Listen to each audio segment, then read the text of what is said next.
Halo, perkenalkan nama saya Andi Bineka, mahasiswa Ilmu Hukum semester 6 UIN Syarif Hidayatullah Jakarta. Pada kesempatan kali ini, saya akan memaparkan materi tentang kejahatan, kekerasan, dan brutalisme massa dalam mata kuliah Kriminologi Hukum. Sebelum melangkah lebih jauh, saya akan memaparkan terlebih dahulu definisi kejahatan menurut para ahli. Menurut para ahli Universitas Cambridge dalam sebuah buku The Laws of the Early Kings, kejahatan merupakan tindakan melawan hukum yang dapat dihukum oleh negara atau otoritas lain. Menurut Hazewinkel Hogerat, seorang ahli hukum Belanda, ia mengungkapkan dua syarat adanya turut ikut serta melakukan tindak pidana. Yang pertama, adanya kerjasama antara pelaku dan disadari oleh keduanya dan sesuai kehendak mereka. Lalu yang kedua, mereka harus melakukan kehendak tersebut secara bersama-sama.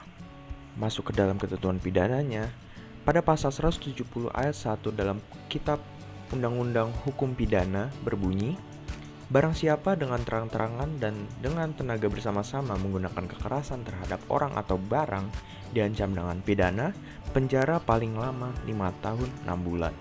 Berdasarkan pasal tersebut, sudah jelas bahwa KUHP mengatur tentang kekerasan terhadap orang ataupun barang yang mengakibatkan kerusakan ataupun luka.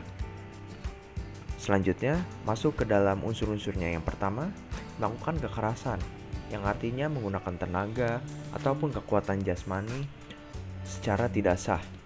Misal, memukul dengan tangan atau dengan benda, lalu menyepak, menendang, dan lain-lain, yang dapat membuat seseorang menjadi pingsan atau tidak berdaya, menurut pasal 89. Dalam arti lain, kekerasan ini merupakan kekerasan sebagai tujuan, bukan kekerasan sebagai alat. Lalu yang kedua, bersama-sama. Tindakan kekerasan tersebut harus dilakukan oleh dua orang atau lebih.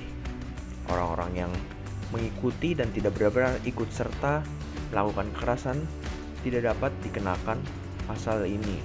Yang ketiga, terhadap orang. Kekerasan itu harus ditujukan terhadap seseorang. Lalu yang keempat, dilakukan di muka umum.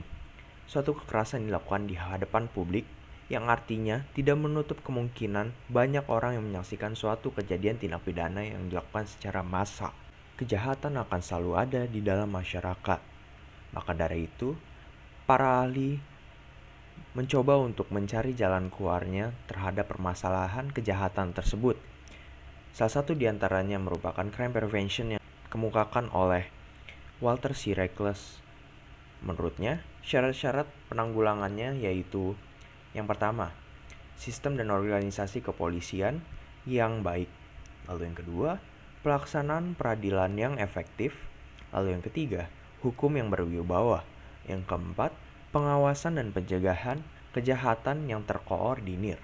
Lalu yang kelima, partisipasi masyarakat dalam usaha penggolongan kejahatan. Dari pendapatnya ini, dapat diuraikan bahwa crime prevention ini meliputi dua segi penggarapan. Yang pertama, mencari faktor-faktor yang dapat menimbulkan kejahatan, sehingga dengan penemuan faktor-faktor tertentu yang dihubungkan dengan banyak faktor yang dapat menimbulkan kejahatan, dapat memberi bahan untuk menyusun program penanggulangannya. Lalu yang kedua, meningkatkan kemantapan pembinaan, hukum, dan aparatur penegak hukum dalam rangka law enforcement, yaitu suatu upaya memelihara dan membina hukum yang berlaku dalam masyarakat, serta meningkatkan kompetensi aparatur penegak hukum. Cara ini merupakan salah satu dari banyak cara yang dikemukakan oleh para ahli. Sekian materi yang saya sampaikan. Kurang lebihnya mohon maaf. Assalamualaikum warahmatullahi wabarakatuh.